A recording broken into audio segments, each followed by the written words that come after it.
Hi everyone, thank you for joining me. My name is Alvin and I will be presenting my residency findings titled Redesigning Experiences, Restoring the Flow of Queues in Theme Parks and Beyond.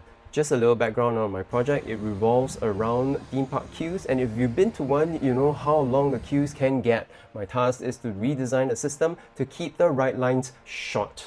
This will help keep stress levels to a minimal while allowing more enjoyment at the park. Since Disneyland and Universal Studios never got back to me regarding a stint for my residency, I had to curate my own workshops to take projects to do and head out to hotspots for observational studies. For workshops, I took several, ranging from how theme parks are designed to different types of model making courses. Theme Parks Intro wasn't a how to design theme park course, but more of a thorough sweep through the entire park and understanding park operations, the different types of jobs and rides and attractions. My takeaway was a full list of everything that can be designed, and from there I would choose what I want to showcase in my final project. For example, under the rides and attractions, I know that I'll be focusing on a gravity ride, a dark ride, and a flume ride. Another course I took was the Blender 3D course that taught me how to build virtual models. This would allow me to A, create simple models to find the best angle to do conceptual illustrations, and B, it will also help me get a sense of scale for some of the physical models that I will be building. I had to take a bunch of different production courses to understand the most efficient method in building the final exhibition show.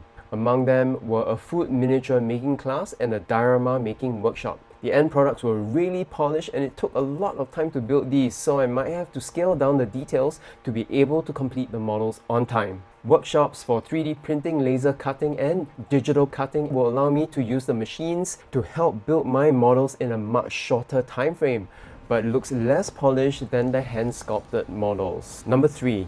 Making a wallet out of used cardboard boxes workshop left a lasting impact on me as it really drove home the sustainability message. I will keep this in mind while building both the exhibition and then later the actual theme park. My design sprint allowed me to create navigational signs at Changi's airside. I had to come up with rules that can be applied in different terminals and yet at a glance are telling of which terminal one is in. I had to design the icons distinct to the airside, so it also feels that it was customized specifically for the airside staff. For my ethnographic field studies, I headed to Hong Kong Disneyland, Tokyo Disneyland, and Tokyo Disney Seas to observe the entrance queues and ride lines.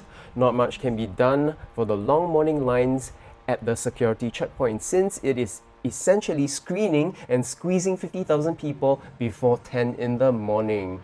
Similar to airport immigration security screenings, each person takes about 45 seconds to clear, and that is about as fast as it can get. For the rides and attractions though, it's a different story. While observing at the parks, I realized how by applying simple math can solve the waiting time to a great extent. So here are 3 time-saving methods to cut queue waiting times. Number 1, if a ride vehicle takes 16 passengers per load, at a new theme park under development, build the capacity for 32 passengers or more. This already halves the waiting time. For gravity rides that have a fixed number of passengers due to the laws of physics that govern the motion of the ride, if the track can only fit 18 passengers per vehicle, I suggest building another 1 or more tracks to move the queues faster.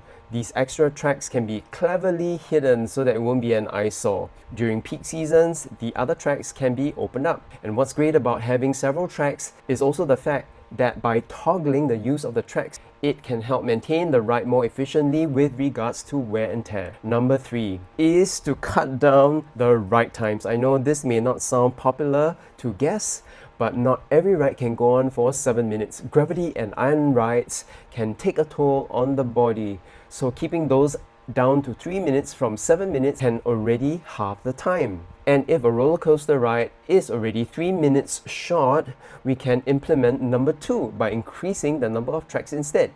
Every ride type will be able to implement any of the 3 solutions.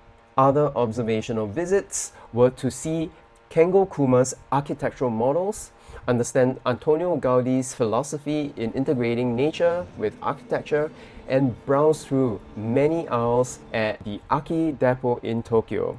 These allowed me to see all sorts of different materials that I can apply while building my final models. Finally, during a walk down Orchard Road during the Christmas Eve closure, I spotted QR codes that linked up to heat maps of that area, telling guests where to go in order to avoid crowds. This method is non-invasive and friendly. I would like to give park visitors the option of checking to see where the crowded areas are. This has opened up another possibility of creating a system for experiences. Those who seek thrill rides, couples on dates, and families with kids all need different experiences.